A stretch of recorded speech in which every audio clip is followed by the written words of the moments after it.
You ask if God is perfect what you did to deserve your suffering.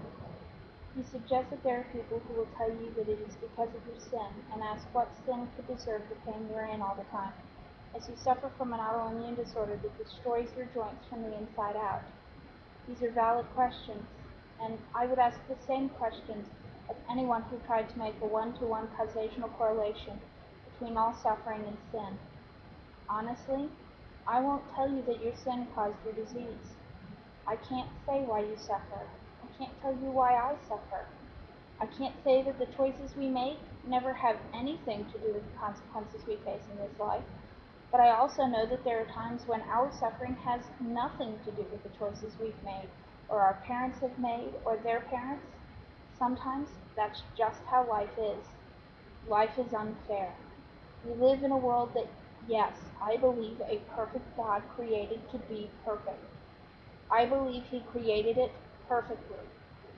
And as part of that perfection, He gave us the capacity for love and the capacity to choose not to love, and asked us to choose. At its heart, sin is simply us choosing to not love God. As a result of that first choice, and every choice that's ever been made since, death, disease, disorder, chaos, and imperfection entered God's perfect and perfectly created world.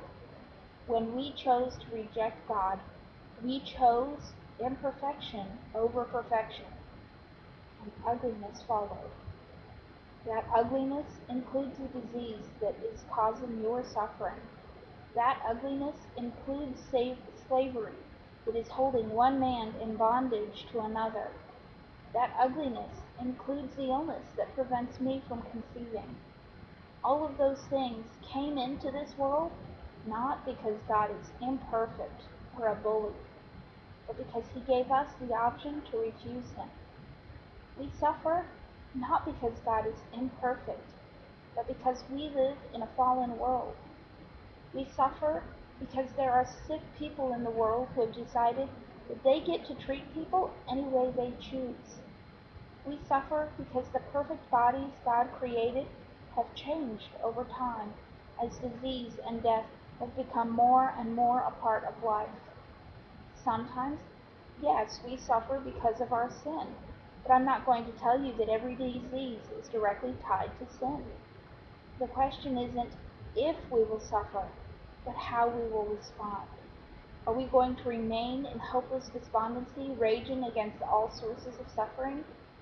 Or will we instead choose to rise above them and hope for something better?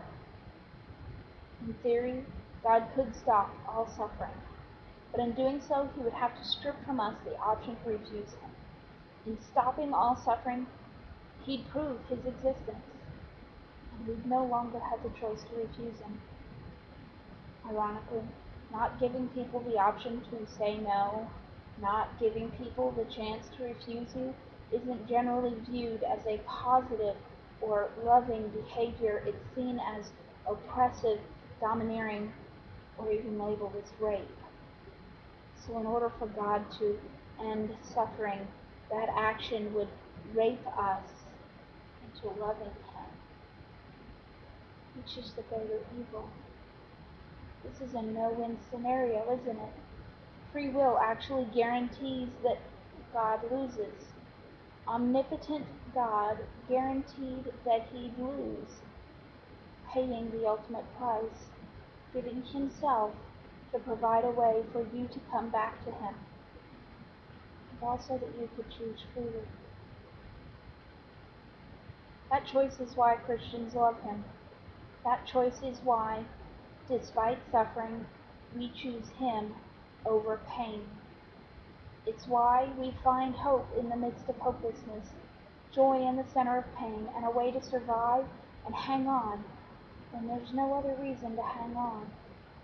Free will, God choosing to lose in order to gain us freely by our choice instead of by force. It's why we suffer, and it's why we love Him. It's one of the great dichotomies of faith. The greatest weakness is its greatest strength. Because yes, free will creates terrible men like rapists. but it also creates great men, great people who believe that the greatest thing they can ever do with their lives is pour themselves out, loving others freely, spending themselves freely, giving of themselves and their resources to love others. You've met some of these people. Sometimes they meet your physical needs. Sometimes they meet emotional ones, pampering you when you can't afford it, knowing that as much as you need to feed your family, you need to feed your spirit and your heart too. These are the people who give to charities. They volunteer in soup kitchens and make Christmas possible for thousands of children all over the world. They're responsible for digging clean wells in Africa. They provide medical care in places where it's desperately needed and can't be paid for. They traveled to Indonesia and Thailand after the tsunami. They traveled to New Orleans, Houston, and Mississippi after Katrina. They give teddy bears to children who are dispossessed by house fires. They provide shoes to people who comb through trash dumps to provide for their families. In the midst of all the evil in this world, in the midst of all the imperfections you see blared on the evening news, God is quietly loving His creation every day through those people who've made the decision to love Him. I know it doesn't make the pain go away. I've wept in my bed at night in so much pain, but the narcotics take the edge off, but don't take it away. I've hurt so deep in my heart that I can't imagine why God would allow such heartbreak to exist. I know it doesn't answer all of the questions, but I've come to know the lover of my soul. And even when the pain comes, I can trust that He still loves me.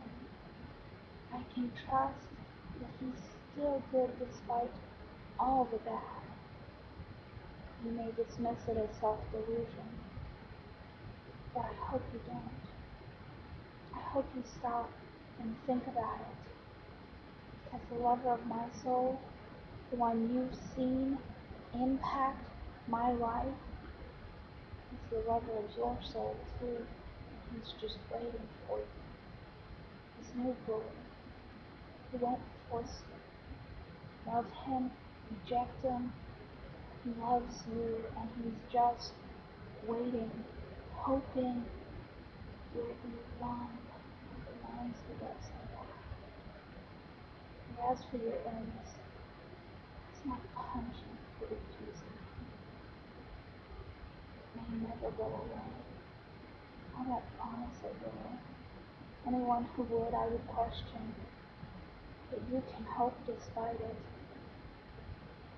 And at this point, all you have to lose is